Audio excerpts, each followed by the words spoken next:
मांडलेला होता का नाही, तुम्ही त्याचं मला उत्तर दिलेलं आहे का? का दिलं नाही त्याचं उत्तर द्या. का उत्तर दिलं नाही तुम्ही? तुम्हाला जे लोकशाही दिवसशी जर एखादा अर्ज आला, इथे ते अतिरिक्त आयुक्त बसलेले होते त्या दिवशी, आम्ही लोकशाही दिनी अर्ज दाखल केल्यावर त्यांनी काय सांगितलं, तुमच्या अर्जावर आम्ही 7 दिवसामध्ये आम्ही तुम्हाला उत्तर देऊ बोलले होते का नाही? तुम्ही समोर होते.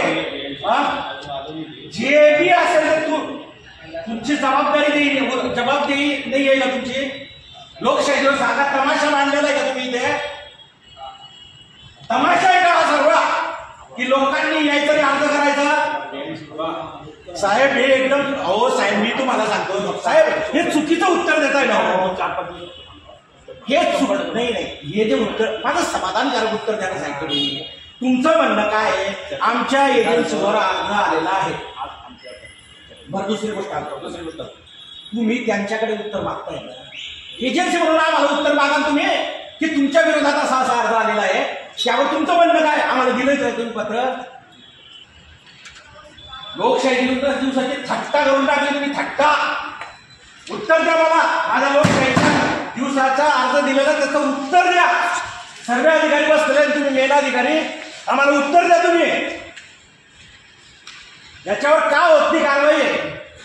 एका बाजूला महाराष्ट्रामध्ये सर्व ठेकेदार काम बंद आंदोलन करताय. एका वर्षापासून आम्ही EMD भरल्या, बिलोचे DD भरले, आणि तुम्ही वर्क ऑर्डर देत नाही. कामं कॅन्सल करा, काही तर करा. मी काय म्हणतो, जे असेल ते उत्तर द्यायला लेखीमध्ये आम्हाला. आम्ही कोर्टामध्ये केस पण तुम्हाला आम्हाला उत्तर द्या. आम्हाला पत्र द्या. नाही दिलंय का आम्हाला पत्र तुम्ही? 1 वर्षापासून आम्ही तुमच्याशी लढतोय. मूर्ख समजता? आत्महत्या केल्या पाहिजे काही लोकांनी. चला लाखावर पगार घेता ना, तुम्हाला जबाबदारी आहे का नाही आहे? अहो साहेब, हे असं महाराष्ट्रामध्ये कधी झालेलं नसणार. 365 दिवस झाले माझे. किती? 363 दिवसापासून प्रलंबित आहे वर्क ऑर्डर. मूर्ख बरं आहे. बिल्डिंग इन्स्पेक्टरला तुम्ही सिटी इंजिनियर बनवून टाकलेलं आहे. इथे बी झालेले लोक रिकामे पडलेले, बी झालेले ME झालेले. तुम्हाला पंटर पाहिजे इथे. करा ना, माझ्यावर गुन्हा दाखल करा ना तुम्ही. मी एवढा बोलतोय का? माझी एजन्सी आहे, माझ्या एजन्सीवर ब्लॅकलिस्टची कारवाई करा तुम्ही. असं करू नका साहेब, पोरं आत्महत्या करतील.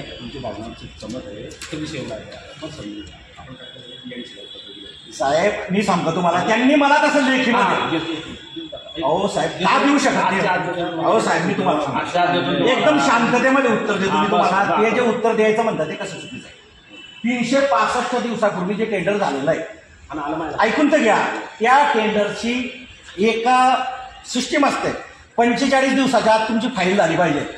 यांच्याकडे अर्ज 350 दिवस झाल्यावर आलेला आहे चौकशी करा म्हणून. तर ते 324 दिवस तुम्ही का थांबलेले होते? वाट बघत होते का तुम्ही? वाट बघत होते का अर्जाच्या कोणाची तरी? का कोणाच्या बापाचा फोन आलेला इथे की कामं देऊ नका म्हणून? बेइज्जती होईल साहेब तुमची, बेइज्जती. आम्हाला काही फरक पडणार नाही, कारण आम्ही घरदारं विकून कामं करतोय, बापदादाच्या प्रॉपर्टी विकून. मला जे बी करायचंय मी कायद्याप्रमाणे तुम्हाला कागद देतोय. तुमचं म्हणणं मला कायद्याप्रमाणे द्या. दिलं का तुम्ही? माहिती अधिकार साहेब मला एक सांगा, मागच्या 3 तारखेला मी माहिती अधिकार टाकला, तुमच्याकडे आला ना माहिती अधिकार? तुम्ही कचऱ्याची पेटी टाकून दिली त्याला. कारण बाप आहे ना तुमचा मोठा बसलेला, जिल्ह्याचा बाप तुमच्या बरोबर आहे असं समजतात तुम्ही. यांनी काय सल्ला दिलेला होता माहिती आहे का? यांच्या बापाकडे जाऊन पाया पडून घ्यावा म्हणे रमेश भाऊने. बोलले ते असं करू नका. तुम्ही तुमच्या कायद्याने चाला. 2 महिने बाकी आहे तुमचे. आम्ही वैयक्तिक तुमच्यावर काय अर्ज फाटी दिले का? आम्ही वैयक्तिक कोणावरच अर्ज फाटी करत नाही साहेब. मी यांना हे काय केलेलं आहे, यांना सांगितलेलं आहे तुमची फाईल कोणत्या टेबलवर, हे तर सुटणारच नाही तुम्हाला. अजून सांगितलं साहेब जबाबदारी तुम्हाला. तुम्ही रिटायर झाल्यावर बी त्या माहिती अधिकाराचा तुमचा दंड लागला ना, माझे नाव बदलून द्या तुम्ही, कारण मी लढतोय माझ्या न्याय हक्कासाठी. तुम्ही कशासाठी करताय? तुम्ही लाख रुपये पगार घेऊन माझं काम करत नाही, मला त्रास देताय तुम्ही.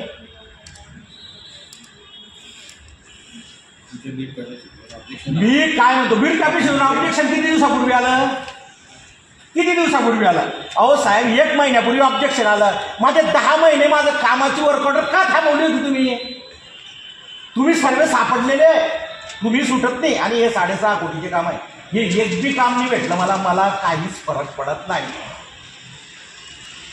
रमेश माणिक पाटील महानगरपालिकेच्या मेन गेटला ताला ठोकेल, ताला ठोकेल मी उद्याच्या दिवशी महानगरपालिकेला. यात मला तुम्ही माझ्या वर्क ऑर्डर का काढलेली आहे ते पत्र द्या. मी काय गरज बोलतोय, मला तुम्ही माझ्यावर का अन्याय करत आहात याच आहे. दुसरा विषय, तुमच्याकडे झालेला आहे माहिती अधिकार माझा. मग त्या माहिती अधिकारमध्ये मी मागितलेली माहिती की माझ्या त्या कागदाच्या नसत्या द्या मला तुम्ही, माझ्या फायलीच्या का देत नाही तुम्ही? का लपवतं काय तुम्ही?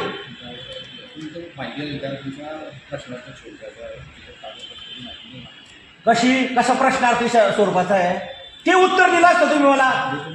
केव्हा झाला ना महिना पूर्ण, अपील करायला लागेल ना मला. आता तुमचं जे बी म्हणणं होतं तुम्ही गृहीत धरताय. तुम्ही असं गृहीत धरताय साहेब की कोणीच आमचं वाकडं करू शकत नाही. पण तुमचा बाप तो प्रवीण गेडाम बसलेला आहे वरती, आता त्याच्यामुळे सिरियसली घ्या तुम्ही. मला लेखीमध्ये उत्तर द्या तुम्ही जे द्यायचं ते. आणि तुम्हाला सांगतो मी, पोलीस कोणाला वाचवू शकत नाही बरं. एक रमेश माणिक पाटीलच्या विरोधात तुम्हाला जो सांगतो वर्क ऑर्डर देऊ नका, त्याने पत्र दिलेलं आहे का? मग मला सांगा तुम्ही माझ्या विरोधात, अहो बघा तुम्ही शाब्दिक बोला, मला सांगा तुम्ही माझ्या विरोधात अर्ज आलेला आहे. अर्ज किती दिवसापूर्वी आला? 1.5 महिन्यापूर्वी आला. हे 365 दिवसापासून ही एकच वर्क ऑर्डरचं बोलतो मी, ही का थांबवलेली आहे याचं उत्तर द्या तुम्ही मला.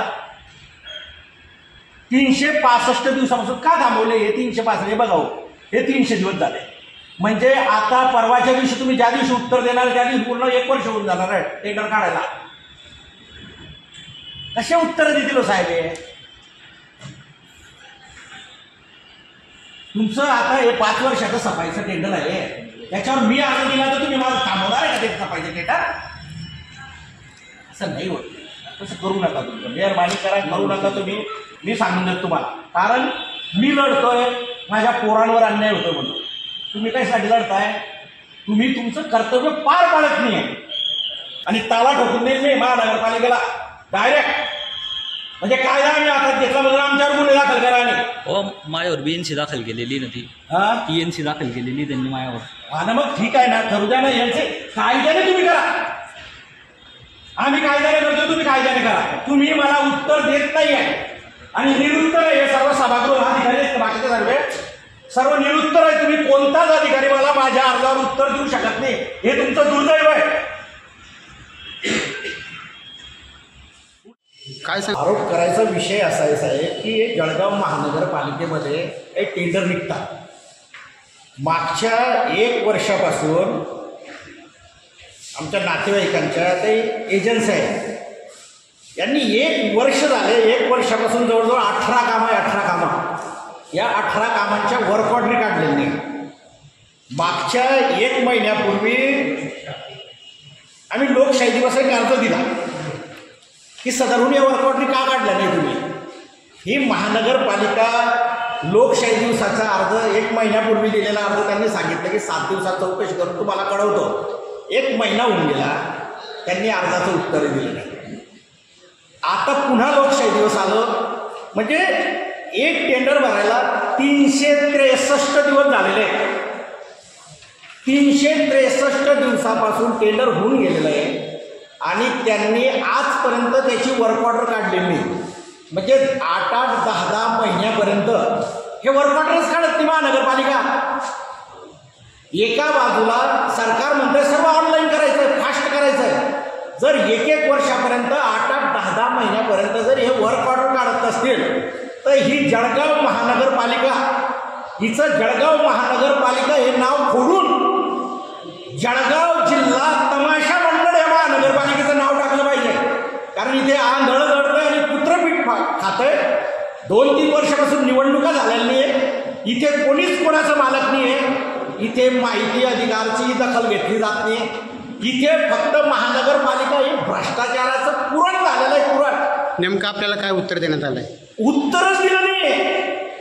म्हणजे माहिती अधिकारचं उत्तर देत नाही.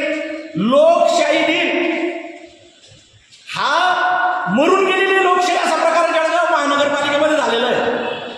1 महिन्यापूर्वी महानगरपालिकेला एक पत्र देतो आणि दुसऱ्या लोकशाहीने अजून पुन्हा पत्र द्यावं लागतं, त्याचं स्मरणपत्र द्यावं लागतं आणि त्याचं कुठलंही उत्तर या महानगरपालिकेमध्ये मिळत नाही. एक गंमत आहे, इथे बिल्डिंग इन्स्पेक्टर या महानगरपालिकेचा सिटी इंजिनियर होतो आणि त्याच्या हाताखाली BE झालेले MBA झालेले इंजिनियर काम करतात. म्हणजे हा दळदळतं पुत्रपीठ करताची महानगरपालिकेची परिस्थिती आहे. तर आमचा कायदेशीर लढा चालू राहणार आहे. आता आयुक्तांना आम्ही पत्र दिलं. आता लगेच मी जिल्हाधिकाऱ्याकडे साहेबांकडे जातोय. हेच पत्र जिल्हाधिकाऱ्यांना साहेबांनाही मागच्या लोकशाहीने दिलेलं होतं. त्यांनी सुद्धा यांना पत्र पाठवलं, पण या कलेक्टर साहेबांच्या पत्राला सुद्धा या महानगरपालिकेच्या पदाधिकाऱ्यांनी केराची टोपी दाखवलेली आहे. हे कोणालाच म्हणत नाही आणि याची चौकशी सविस्तर चौकशी झाली पाहिजे आणि जे जे कारणीभूत असतील त्यांना कठोर शिक्षा झाली पाहिजे. नाही तर एक वेळ असा येईल की ही जळगाव शहराचे नागरिक कंटाळतील आणि ह्या महानगरपालिकेला, जळगाव महानगरपालिकेला ताला ठोकल्याशिवाय